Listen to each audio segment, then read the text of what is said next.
Remember when a 21-year-old comedian walked into his first movie and then walked out as the future of Hollywood? Or released by Paramount in 1982, 48 Hours starred Nick Nolte as Jack Cates, a gruff, rule-bending San Francisco cop, and Eddie Murphy as Reggie Hammond, a fast-talking convict sprung from prison for exactly 48 hours to help track down a pair of cop killers. Together, they accidentally invented the modern buddy cop formula and changed action comedy forever. And today, we're going to count down 15 weird facts about 48 Hours. And stick around for number one, because it's the part where Eddie Murphy almost walked off the entire movie over a single name on page 1 of the script. So before we jump in, though, be sure to like, subscribe, and hype up this video, because it helps YouTube show this to more retro movie lovers just like you. All right, grab your Walkman, and let's get into the countdown. Number 15, Paramount almost fired Eddie Murphy from his own debut. 48 Hours. It wasn't just Eddie Murphy's first movie, it was almost his last one before it ever came out. The studio had signed a 21-year-old kid who was currently dragging Saturday Night Live out of its post-original cast coma, single-handedly keeping NBC Saturday nights alive. They watched his early dailies and then walked out muttering that the guy had no screen presence. It's the same Eddie Murphy, the same face, that same awesome laugh. The execs, they just couldn't see it. And the talent gap made the panic worse. Nolte had been working in film since the early 70s and was already one of Hollywood's most respected dramatic leads. Murphy's entire resume fit on a cocktail napkin. By every reasonable Hollywood metric, the kid was supposed to deliver a quiet performance that was supporting and not embarrass himself next to a heavyweight. Paramount looked at the dailies and just decided that he wasn't even clearing that bar. The fear climbed all the way up to Michael Eisner, who was running the studio at the time and was reportedly convinced that the entire movie was dying on the vine. Studio brass started openly floating the idea of cutting Murphy loose and then recasting Reggie Hammond from scratch, the Hollywood version of throwing out a winning lottery ticket because the font looked weird. Walter Hill and Nick Nolte refused to play. Hill flat out told the studio no, and Nolte backed him up, and the two of them basically formed a human shield around their co-star. 48 Hours opened in December of 1982. Eddie Murphy walked in a TV comic, and he walked out the future of comedy. Number 14, Clint Eastwood and Richard Pryor were the original cast. Now, the original 48 Hours was supposed to star Clint Eastwood and Richard Pryor. Again, Clint Eastwood and Richard Pryor, because Hollywood almost made it real. That was the version that Paramount was chasing in the late 70s. Eastwood and Pryor, basically Dirty Harry and the funniest man alive, sharing a squad car for 2 hours. That's a license to print money and maybe even a few Oscar nominations. In reality, the wheels came off before anyone could yell action. Eastwood didn't want to play the cop. He already burned that fuel in the Dirty Harry franchise and was reportedly more interested in the convict role anyway. Walter Hill tried to bend the script to make that work, but he couldn't crack it, and Eastwood walked. He went straight into Escape from Alcatraz and played a convict over there instead. So with Eastwood gone, the project sank into limbo for nearly 2 years while Pryor drifted off, and the casting list started looking like a yearbook that nobody finished signing. Gregory Hines was floated for Reggie Hammond, but couldn't make the dates work. Mickey Rourke got offered Jack Cates and passed. Jeff Bridges got offered Jack Cates and also passed. At one point, you could practically hear Paramount asking the receptionist if she wanted a crack at it. But then walked in Nick Nolte and Eddie Murphy. Hollywood spent years chasing legends, and they ended up handing the movie to two guys who hadn't quite done it yet. Number 13, Nick Nolte almost got Murphy fired over a mistaken identity rumor. Nick Nolte's first opinion of Eddie Murphy was that he had a drug problem. Murphy, for the record, didn't. Nolte also had never met him. The setup was simple. Walter Hill sent Nolte to New York to meet his future co-star and make sure that they had chemistry. Standard pre-production stuff. Nolte landed in the city, headed to 48th Street to see a musician friend, and somewhere in there, the assignment slipped his mind for about 3 days. On day 3, Nolte finally remembered that he was supposed to be at Saturday Night Live and mentioned it to the saxophone player that he'd been hanging with. The musician asked him if he meant the Black Cat, and Nolte said, "Yeah, that one." The sax player got serious. "Oh, you can't use him. He's a bass freak. You can't go near him." That was all that Nolte needed. And we're talking bass, B-A-S-E, not B-A-S-S. He bailed on the SNL meeting entirely, and he never set foot in the studio. He just flew straight back to L.A. He walked into Walter Hill's office and confidently announced that Murphy was a basshead and they had to drop him. Hill stared at him. "You didn't meet him, did you?" Nolte admitted that he didn't, and Hill replied, "All right, that's the last time I'm sending you out." But here's the punchline. The most likely explanation is that the musician had Murphy confused with Garrett Morris, most likely at least, the original SNL cast member who quietly struggled with severe freebase cocaine issues during his run on the show. Murphy was 21. He didn't go near anything stronger than like a Pepsi and was about to make his first movie. Nolte nearly torched the whole thing over a saxophone player's mix-up. Number 12, the police station scene is a single 3-minute take. Now there's a scene about 20 minutes into 48 hours that looks completely normal on first watch. Jack Cates drags Reggie Hammond into the San Francisco police station, and the two of them bicker through paperwork, cops pace around in the background, lines fly back and forth, standard cop movie middle gear. Now go back and watch it with one specific thing in mind. Look for a cut. There isn't one that you can spot the entire sequence. Every line, every reaction, every blocking move, every extra walking through the frame is a single unbroken take that runs roughly 3 minutes. No edits, no coverage, no safety net. The camera just rolls and it lets the scene happen in real time.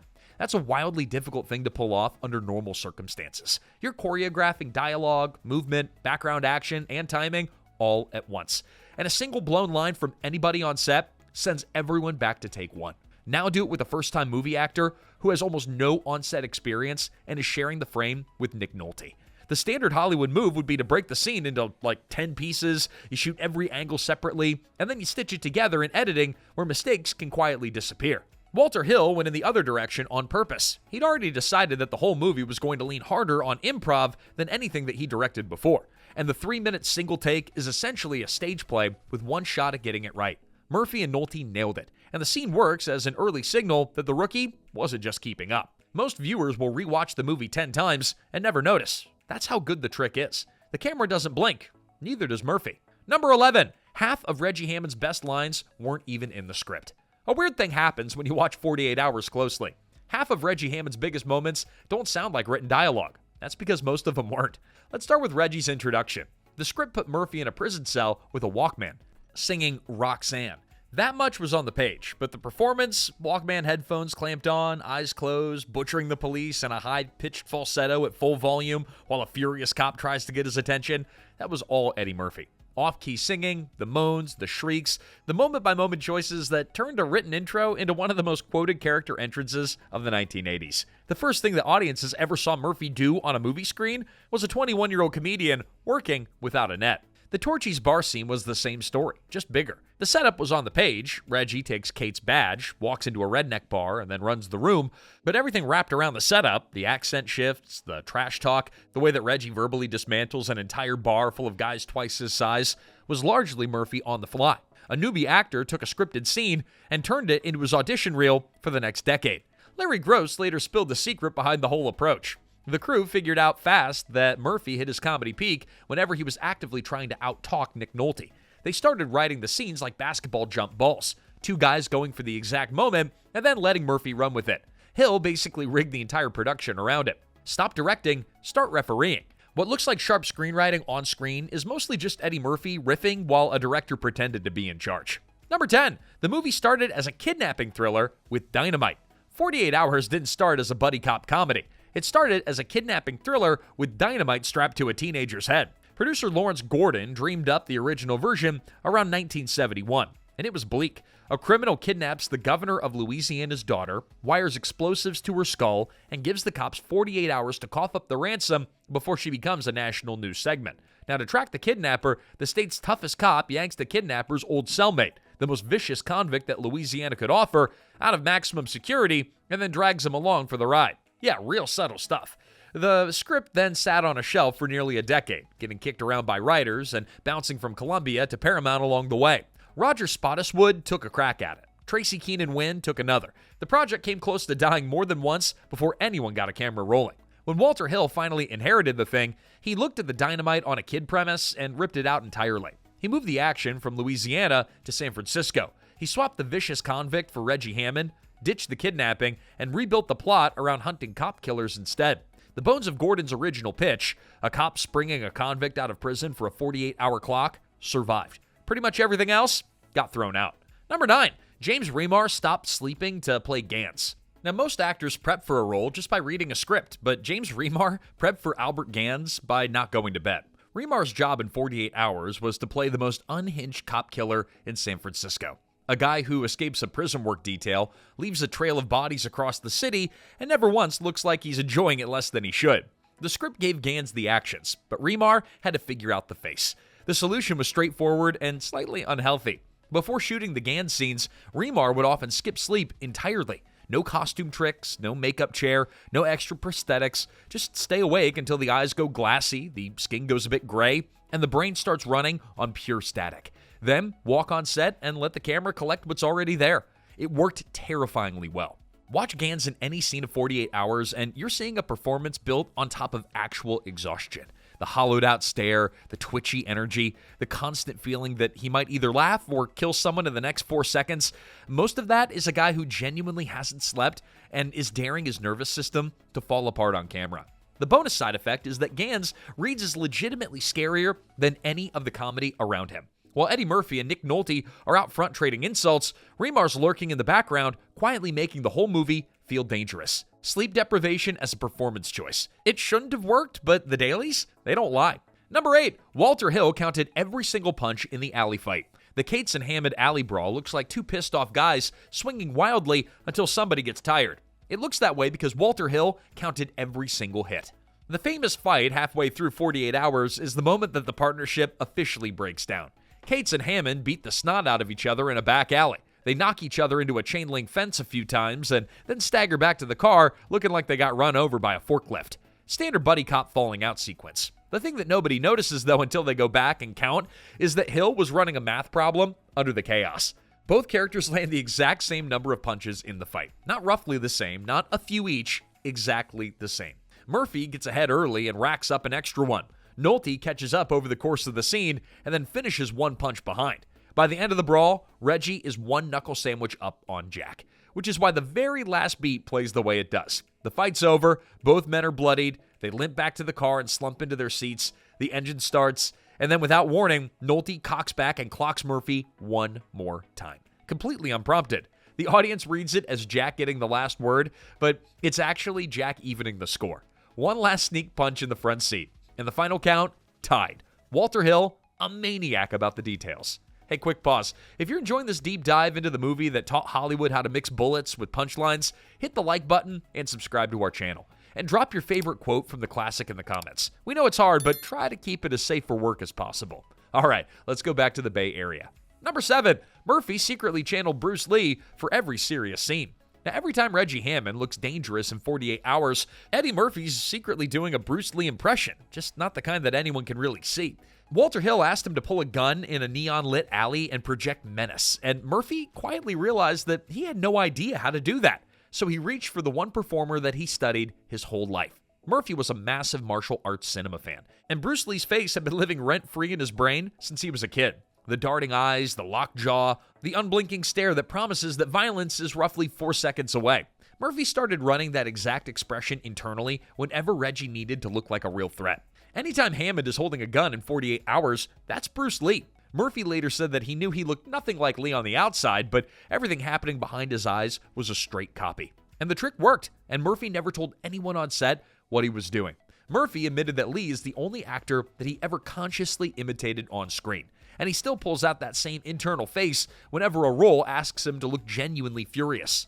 40 years and counting on one borrowed expression. Number 6, Walter Hill says Beverly Hills Cop stole Reggie Hammond.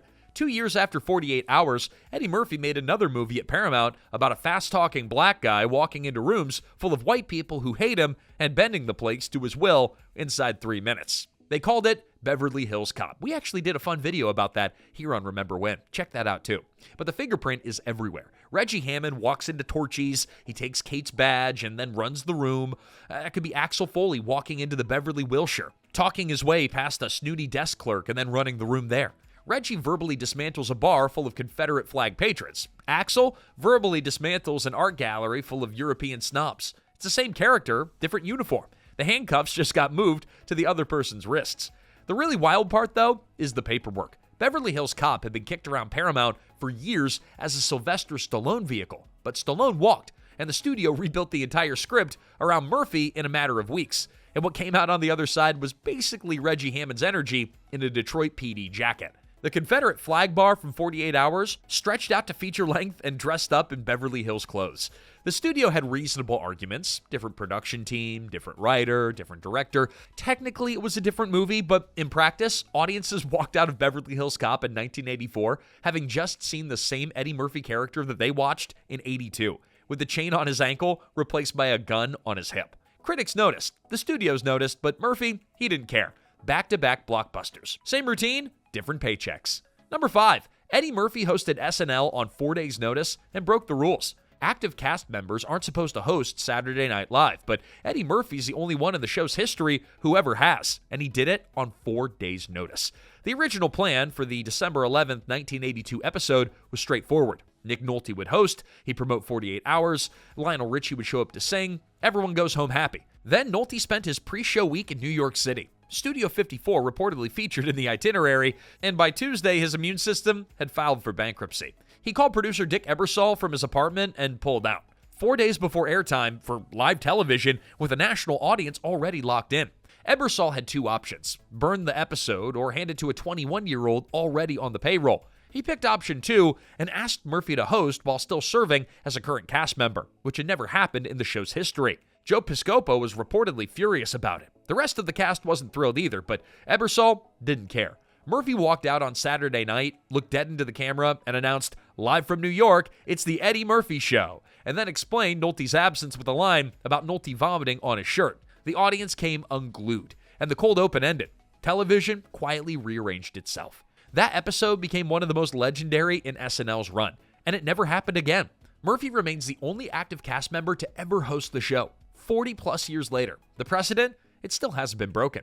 Number 4, James Horner recycled the score into 3 other action movies. James Horner wrote the 48-hour score in 1982 and then quietly kept renting it out to other movies over the next 8 years. The original work was pretty cool. Horner blended a traditional orchestra with the weirdest sonic shopping cart imaginable. Steel drums, saxophones, shakuhachi flutes, synthesizers, electric bass, and electric percussion all jammed into the same score. A film school professor may call it like an urban action fusion jazz, but everyone else just called it the sound of a 1980s cop kicking down a door in San Francisco. And it worked. So Horner did what any reasonable Oscar-winning composer would do. He kept doing it. In 1985, he scored for Commando for Arnold Schwarzenegger, and somehow the steel drums, sax riffs, and pulsing percussion sounded extremely familiar. In 1988, Red Heat showed up with another Schwarzenegger movie and another suspiciously similar musical pattern banging away under the action. And then in 1990, another 48 Hours arrived, and Horner basically pulled the original score off the shelf. They just dusted it off and ran it back. Film score critics noticed early, and they never really let it go. But to be fair, Horner was famously a self-recycler across his whole career. Entire motifs from Aliens, Star Trek II, and Krull have been spotted touring other movies. The 48-hour sound just happened to be one of his greatest hits. He didn't write 4 action scores in 8 years. He just wrote 1, and the other 3 just kind of paid royalties on the same idea. Number 3, Nick Nolte got paid more than twice what Eddie Murphy did. Now, Nick Nolte walked onto set with $1 million paycheck. Eddie Murphy walked in with less than half of that and walked out owning the movie. The math was brutal, but pretty fair for 1982. Nolte was a full-blown movie star at this point, coming off Rich Man, Poor Man, The Deep, and North Dallas 40. He was a legitimate, dramatic leading man whose name on a poster actually meant something. Paramount cut him a $1 million check to play Jack Cates without much of a debate. In early 80s Hollywood, that was solid leading man money. Then there was Eddie Murphy, still technically a TV guy with a Saturday Night Live contract and a stand-up reel. The studio handed him $450,000 to play Reggie Hammond, which looked like the rookie discount that Paramount felt totally justified in giving. By any normal Hollywood logic, that was a generous swing on an untested kid. But by any abnormal Hollywood logic, which is the only kind that matters, it might be one of the most underpriced casting deals of the decade. 48 Hours opened in December of 1982, and audiences walked in expecting a Nick Nolte movie, but they walked out doing Eddie Murphy impressions in the parking lot. The receipts told the story by 1990. When the sequel rolled around, Nolte's price had tripled to $3 million, and Murphy's had jumped 20-fold to $9 million. 8 years and 1 movie was all it took. Number 2, Walter Hill quietly cast half of The Warriors. 48 Hours wasn't just Walter Hill making a new movie, it was Walter Hill running back his last one. Less than 4 years before 48 Hours, Hill directed The Warriors, the 1979 cult classic about a New York street gang fighting its way home through enemy turf. The film opened at number 1, eventually grossed 5 times its budget, and turned into one of the most quoted movies of the decade. Hill clearly didn't forget the people, though, that he worked with over there. When 48 Hours started casting in 1982, he basically picked up the phone and called everyone back. David Patrick Kelly shows up as Luther, the squirrely lowlife that Reggie shakes down on the Bay Area streets. 4 years earlier, Kelly played a character also named Luther in The Warriors, the giggling psycho who clinks bottles together and screams, "Warriors, come out to play." You know it, right? The same actor, same first name, just a different decade of menace. James Remar, the cop-killing Gans, had played Ajax in The Warriors, the loudmouth gang member who hits on a woman on a Central Park bench and gets handcuffed to it while she turns out to be an undercover cop. Sonny Landham, who plays Gans' accomplice Billy Bear, also is in The Warriors as a subway cop who gets tripped chasing the gang. Hill took 2 gang members and a cop from the old movie, rearranged the loyalties, and then put them all back to work 3 years later. The casting director apparently had the week off. 48 Hours starts looking less like a fresh start and more like a director quietly assembling a repertory company. 4 years before anyone outside Hollywood knew his name, half of the most memorable faces in 48 Hours were already in his Rolodex. Number 1, Eddie Murphy refused to play a character named Willie Biggs. Reggie Hammond is one of the cooler character names of 80s cinema. The original version, though, Willie Biggs. That was the name sitting in the script when Eddie Murphy got handed the copy. Willie Biggs, a fast-talking, sharp-dressed convict at the center of the entire movie, named Willie Biggs. Murphy read it once, maybe twice to make sure his eyes were working right, and then decided absolutely not. He took the issue straight to Walter Hill and producer Lawrence Gordon and planted his feet. The argument was simple. Willie Biggs sounded like a leftover character from like a tired 1970s blaxploitation flick. Murphy wanted a real person on screen, not a stereotype with a script attached. But for a first-time film actor pushing back on a director and a producer with decades of clout between them, that took some nerve, especially considering that Paramount was already openly questioning whether to keep him in the cast at all. Murphy was risking a shot on a major studio picture over the name on page 1. Hill agreed almost immediately. The character became Reggie Hammond, sharper, slicker, harder to pin to any one type, and 10 times more believable coming out of a guy charming his way through Torchy's bar. The Hollywood postscript is the best part. 8 years later, when Murphy and Nolte made another 48 Hours, Reggie picks up a payphone and casually says, "Hey, Willie Biggs!" A one-line wink from the cast that the name change was so well known on set, they put it back in the sequel as a joke. Murphy got the last laugh on the name that he buried before the cameras even rolled. Without that single rewrite, half the lines that Murphy delivers in 48 Hours, they're not going to land the same way. Willie Biggs doesn't run San Francisco. Reggie Hammond does. And there you have it, everyone. 15 weird facts about 48 Hours. Which fact hit you the hardest? Well, drop it in the comments and share this with a friend who still does the "there's a new sheriff in town" line at parties. His name is Reggie Hammond. Until next time, everyone, this is Remember When.